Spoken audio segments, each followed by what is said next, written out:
नमस्कार मित्रांनो, आज आपण छत्रपती शिवाजी महाराजांच्या स्वराज्याचा एक प्रमुख सुभेदार, आरमारी सुभेदार, जो शिलेदार, ज्या शिलेदारानं अगदी समुद्राशी दोन हात करत, त्या लाटाशी दोन हात करत आजही त्याची तटभिंत अगदी तेवढ्याच उत्साहानं आणि तेवढ्याच ताकदीनं समुद्राच्या लाटांना परतावून लावते आहे की ज्या या तटबंदीनं या इंग्रजांना, सिद्धींना आणि जे मोगली होते, मोगली सरदार यांना सुद्धा परतावून लावलं. त्या सुवर्णदुर्गावरती आज आपण आहोत. हा छत्रपती शिवाजी महाराजांनी 1660 मध्ये जिंकलेला सुवर्णदुर्ग आहे आणि हा किल्ला ज्या वेळेस जिंकला तो 1660ला, पण याचा जे बांधकाम आहे ते बांधकाम 14व्या ते 15व्या शतकात झालं असं इतिहासकार म्हणतात. आज या गडामध्ये जे दारूची कोठार आहेत ती कोठारं अगदी पडक्या अवस्थेत, म्हणजे त्याचे अवशेष आजही तगधरून आहेत. गोड्या पाण्याच्या विहिरी आहेत, जी धान्याचे कोठार आहेत आणि तोफा सुद्धा आज बुरुजावरती आहेत.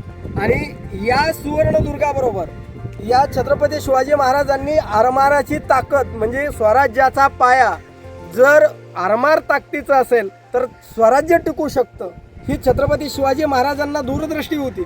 म्हणून त्यांनी ज्यावेळी हिंदू धर्मामध्ये पर्यटन, म्हणजे सागरी पर्यटनाला बंदी होती, त्या काळामध्ये छत्रपती शिवाजी महाराजांनी आरमाराचं महत्त्व ओळखलं होतं. म्हणून तर आजही भारतीय आरमाराचं जे प्रमुख म्हणून जे सांगितलं जातं ते छत्रपती शिवाजी महाराजांना.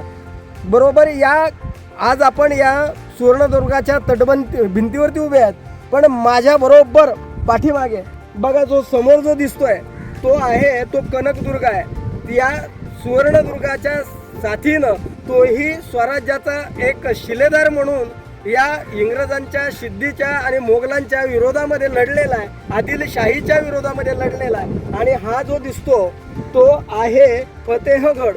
आणि तिसरा जो आहे तो भुईकोट किल्ला, ज्याला भुईकोट म्हणतो आपण.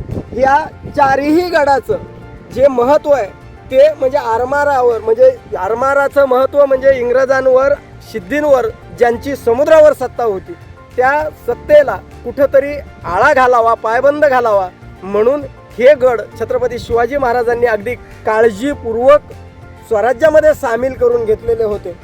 आणि विशेष म्हणजे या सुवर्णदुर्गाचा जो काही इथून जर समोरून जर शत्रूनं वेढा घातला, म्हणजे समुद्राच्या किनाऱ्यावरनं शत्रू जर आला, तर या तटभिंतीमध्ये अशा काही चोर वाटा होत्या की अगदी पाठीमागच्या मार्गानं सुद्धा अगदी सही सलामत बाहेर पडता येत होतं.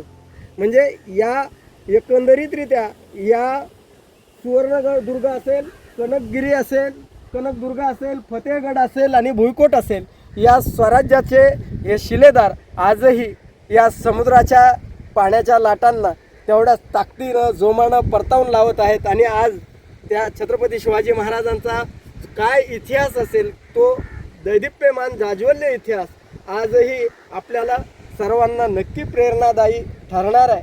ही आजची जी सुवर्णदुर्गची जी भेट झाली ती अतिशय अविस्मरणीय अशी झालेली आहे. माझ्याबरोबर आमचे परम म्हणजे मित्रच म्हणतो, स्नेही, जरी वयाने मोठे असतील, पांढरे केस झाले म्हणजे ते वयोवृद्ध नाही आहेत, आजही त्याच ताकदीनं जसे त्या तटभिंती लढतायत तसे आमचे हे शिवाजी नाना बहिर आणि आमचे श्रीराम बापू बहिर आणि जे फोटोग्राफर आहेत ते सुद्धा आमचे सुरेश गुरुजी बहिर, आम्ही आज सर्वांनी या कनकगिरी, हा भुईकोट, फतेहगड आणि सुवर्णदुर्ग याचं एक ऐतिहासिक पर्यटनाची ही आज आमची अगदी आठवणीत राहील अशी संस्मरणीय भेट म्हणजे आमची ठरलेली आहे. धन्यवाद.